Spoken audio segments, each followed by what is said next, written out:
Per your request, I went on Amazon and I bought a Kiwi K4 Duo that not only battery charges your headset, it adds headphones in. They use USB-C. Not only does it still save your aux port if you have a Quest 3, but if you're using a Quest 3S, you get audio without having any aux port for it. Now, let's talk about this and some wild stuff that's going on with Kiwi.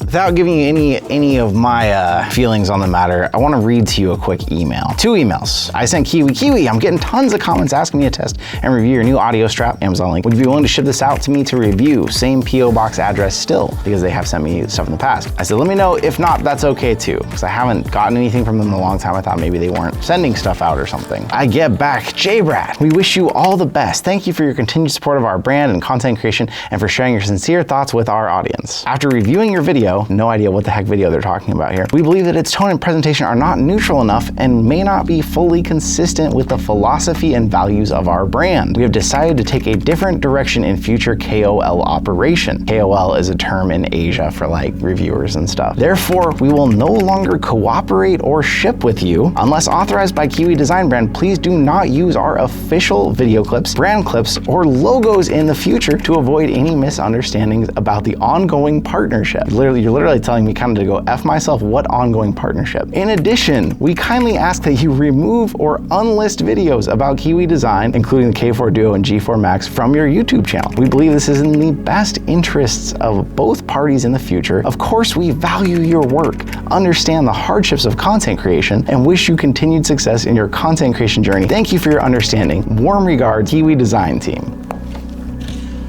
Pretty wild emails, especially when you think about the past we've had with Kiwi. The Kiwi grip kit you've all been asking about, I recommend. I will be switching these over to my full-time grips, honestly. They're not cheap for grips, but they are very durable. They seem to be the best quality out there. They're my absolute favorite. This thing sold out like instantly. So if you're seeing this right now before everybody knows about the new battery strap, you might want to jump on it if you're hoping to get one, because they may not be available for long. And I mean, I bought a decent amount of their stuff. They sent a decent amount of their stuff. And I was really interested in this because I actually got to briefly try one when we were at Techo. We were playing some Among Us 3D and I got to try this head strap there. I liked having the audio, especially because we were in a convention. It was helping me actually hear the other people talking in there. If you've been with the channel for a long time, you know that for the Quest 2, I said my favorite strap was the Bobo VR M2. But if you wanted an elite, more stable strap, my second recommendation after it was the Kiwi Elite. My favorite elite strap that doesn't have a battery on it is the Kiwi Elite strap. So it was kind of shocking for me to have all this. Now, in Kiwi's defense, I've heard that even since I got this email, there's been a big shakeup in the company, a lot of turnover. They changed out a lot of people. So I don't know if that means whoever sent me that is now gone, or it was someone new who sent me that, not understanding the relationship we had. I don't know. Regardless of all of that weirdness, we're still gonna try this out. I just had to go and buy it myself, and then we're gonna review it, give you our full honest opinions as we always do, and just a little inside information for those of you who don't know. When you are a reviewer like this, like a lot of people are like, oh, they just are a shill or they took money and blah, blah, blah. That is actually against FCC guidelines. Everything in FCC guidelines says if you're going to review a product, whether you receive the product free or not, you have to give your honest opinion. So even though I get tons of praise in the comments from all of you out there about being honest, saying what's bad about products, all this stuff, I'm not really doing anything special. That is literally the law of what reviewers are supposed to do. So it's wild to me that people give so much positive feedback about that when that's what you have to do if you are going to be in this field. But anyways, rant over. K4 Duo, made for Meta, real premium unboxing experience, I've got to say. I saw this box sitting on a table at Techo when we were there at the convention, and I was like, wow, they're really stepping up their game with the box. Very typical what we're used to, the Kiwi design, shape of the Kiwi there that has come with other ones. But now we have got the battery integrated into it, lights on top that I don't see a button to activate to see how much sound comes. And then they advertise that this is not only on-ear headphones, but that you can leave them popped out and aimed towards your ear as speakers and use them that way. Now, as I stated, this is a pretty big benefit for the 3S head strap because you're getting audio without the need for an aux port. That's really what I want to test it on because I mostly use a 3, but it's still an added perk that we now get hopefully louder, better audio directly on our ears, all through USB-C. And hopefully it's reliable. We did see some issues with USB-C audio on the Quest 2 when we tested out those Logitech specifically made for Meta ones, and they were a real problem. My advice is absolutely do not buy these pieces of crap. At first in the video was, oh, I don't like these, I don't recommend them, but they could be good for some people. Now, don't get them at all. They're garbage. So I'm plugging this in. I do see that it does come fully charged. We do have to install this. Usually these are a very easy snap in. The part that's not so easy with Elite straps always is fishing this part into the top here. Maybe Bobo will make that a little easier on me with their removable bits there. And even already, it kind of feels like an old friend putting it on. I did rock the Kiwi Elite. I used it in a lot of tests, and it was my secondary for my exercise headset when we were doing that supernatural stuff. So even just like this without anything on my ears now, it feels familiar. It feels like the Kiwi design. And with that, Kiwi was kind of the pioneer of like having a pad in the top of the Elite strap. Everybody copied that after them because their head strap was so comfortable with that. Then they made separate headphones that could be clipped onto any. Then they made integrated audio straps. So they've been trying to solve the audio problems for a while, and with that, they do have some good experience and some newer features. In fact, one of which, there's a switch here that switches between what looks like your headphones, these, and then switches to speaker. I'm gonna find out, I'm not positive that means the speaker mode I told you about where you leave this off your ear, or if that switches back to the actual Quest internal speakers. But if that switches to the Quest internal speakers, this is gonna get real easy to test because I'll be able to just switch back and forth, which will be nice. And it is light too, I'll give them that. It feels very light. Just having this on when I'm used to having so much on my head, it feels a little bit more free. It feels like I move my head around. I know that one thing people aren't in love with so far from some of you is the ear cups though. So unlike most ear cups out there, instead of being pleather, these are a foam pad, just a big foam. And so people say this really can soak up sweat. People aren't in love with the way it feels on their ears. Could rock plastic on your ears if you're someone who can handle that. I wish this was just soft right here, because if so, I'd probably just rock it without these, but it doesn't look like that's gonna be a top option. I mean, you could. It's not the most comfy thing in the world, but neither is those pads. So one reason that I like the Bobo VR head straps, and I've mentioned this a million other times, the batteries are hot swappable. You picked up your headset with a battery on it, all plugged in, and you find out, my headset was dead, which I'm finding out this headset is dead right now. With the Bobo, that would mean, oh crap, take this, pop a fresh battery on. It charges the headset fast enough that you literally can just turn the headset on and play right then. You don't have to wait for it to charge or anything. Right now, I've had this thing sitting on here for a few minutes already, and I've tried to boot the Quest like 3 times, and every time I do, the Quest dies again on me. So it definitely seems like it's not charging it fast enough if your headset's completely dead to just plug this on and work. So I'm probably gonna have to give it some time. I'm gonna have to let this sit here for a bit and charge up. But also, what it means is if you were to walk up to your headset like this, you've forgotten the last time you played to plug it back in. If the headset's dead and the battery strap's dead, you're kind of SOL. Because you're gonna need to like plug the headset in and plug the battery strap in at least 15 minutes, even to get a small play session in, and then you can plug the battery strap back into the headset and have 10% on here, 10% on here, maybe get 20% to get it running for you. So that's one of the biggest benefits, and Bobo's not the only one that does it anymore. There's tons of others who have hot swappable batteries, and that's the biggest benefit of having that, is as long as you have one battery charged somewhere, you're always ready to jump in and play. If your friends say, let's get on, where with this, if my friends had said, hey, let's get on right now, and this was my only battery strap, I'd be stuck either plugging my Quest into the wall to try and turn it on, or I'd have to wait for this to charge up. So luckily, even though they're asking me to not have their logo in it, if I have bought a product myself, I'm allowed to do whatever I want in the video with the logo. We won't be using any of their official assets since they are unhappy with us. Ow. Okay, now having a pad, if you accidentally push that and it slams that plastic into your ear, that doesn't feel great. Okay, so first mystery solved. The switch did do what I hoped it would do. It switches to the audio of the Quest instead of the Kiwi. Although the problem with that is, this is my personal headset. If you've been following the channel for a while, the audio died on it when V79 came out, and I actually factory reset it, hoping that would fix it. Didn't fix it. So now I have either Kiwi audio or no audio on this headset. So we'll have to do testing on another headset as well. So my hope is this Kiwi strap will save this Quest for me, because otherwise the audio just doesn't work. But it's at least good news USB-C audio works through it. So much backstory to this video. We're holding at 2% charging, so it's not powerful enough that it's charging up more, but it's holding 2%. That does make me feel like the power output on the head strap might be a little low. So far, comfort-wise, it's an Elite strap. So if you don't know a lot about the difference between Elites and Halos, Elite straps put all the pressure here, although because Kiwi does pad this top pad and they make it nice, it does keep some of the weight up top. It does make it one of the most comfortable Elite straps out there, but ultimately you are still gonna be feeling it in your face the tighter you press it down. Where things like a Halo strap, I can literally even wear it without a headset on it, because it's putting the bulk of the pressure up on your forehead and then allowing you to choose how much facial pressure you want. But ultimately the head strap hangs onto your head without the necessity of the headset headset being there, or this clearly the headset has to be there, that's what's touching your face. That's why you can even rock these without a facial interface. So in their marketing, they do talk about how this gives you the option to switch to speaker mode. Now that I'm seeing how this works in action, I kind of don't think they meant leave these out off your ear and aim them towards your ear as speakers. I think it means you can pop these out, flip the switch, and go back to your normal Quest speaker mode. So they're not saying these are gonna be loud enough out away from your ears to still have good immersive audio. I will try and look at their marketing materials more and see if that's really what it is, but it seems that way by the fact that that switch switches you back to Quest audio instead. So they're basically advertising immersive audio with these on your ears and you can play stuff, but let's say, you know, your kids are in the room and you need to be able to hear them. You'd pull this out, flip that switch, go back to normal Quest audio, and still have a lot more awareness of what's going on in the room. I mean, you can hear it, but it's not any sort of bumping good audio. It would have to have some kind of amp inside of it to do that. I don't know for sure, because it does use USB-C. It could be amping them up, but I don't believe that it is. It's definitely loud enough I don't want to rock max volume, and it also does sound bassier. So that was an argument the old Logitech headphones made. The reason they used the USB-C was that it was supposed to give you much better audio, much higher powered audio than the 3.5 could give you, because especially on the Quest 2, the 3.5 is a little underpowered. A lot of times with headphones, you listen to music, you're like, oh, and then you listen to some sort of spoken dialogue and you go, oh. Surprisingly, it's only a 5,300 milliamp hour battery in there. If I had to estimate, that means you'd probably get an extra hour and a half maybe. So that would mean that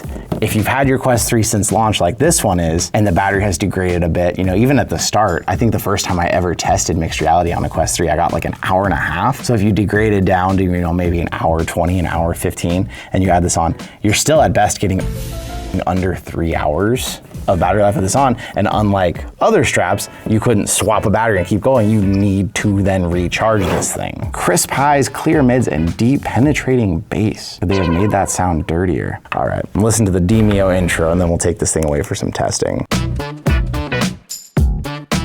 Well, the Demio intro sounds really nice, honestly. The dialogue, shut up, the background music, everything does sound good on them. I wouldn't pair them up with, you know, the highest end audiophile headphones by any means, and I'm not an audiophile personally myself. It does sound good. It sounds clear, it sounds nice, there's more bass than anything else I've tried on a Quest 3. So I'm liking the audio so far, and for me personally, it might save this Quest because its internal audio is dead. But I do need to test it. I want to test it with one that has working audio so I can switch it back and forth and listen to it versus that. I want to verify their battery claims. I want to see what battery claims we can come up with while using it. So I've got a lot of testing to do and a lot to come back at you with. So we'll be back in a minute.